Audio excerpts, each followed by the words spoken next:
વચને બંધાણો આવો ઇતિહાસ કહે છે કે આ ઊંધામાંથી હું બધું કષ્ટ સહન નથી કરી શકતો, આ ખાણીની અંદર મને ઘણું દુઃખ છે, હે પરમાત્મા ભગવાન હું તને ભૂલીશ નહીં, આમાંથી તું મને છુટકારો આપે.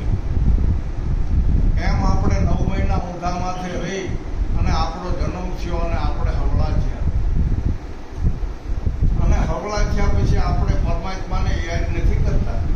અમુકને આખી જિંદગી નથી રહેતી તો યાદ નથી કરતા. યાદ ક્યારે થાય કે જ્યારે આપણે સદગુરુના શરણે જાવીને ત્યારે એ વચન આપેલું આપણને સમજાય.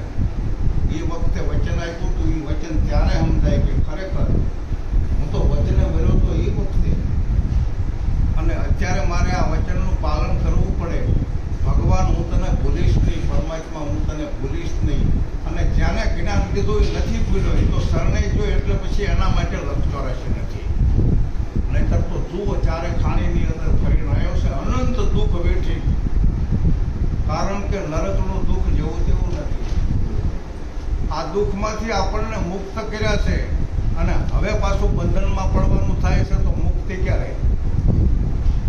બસ બંધનમાંથી જેટલી મુક્તિ આપણી એટલા આપણે મુક્ત છીએ, અને મુક્ત છીએ એટલે આપણે આનંદ કરવાનો છે, સત્સંગની અંદર મોજ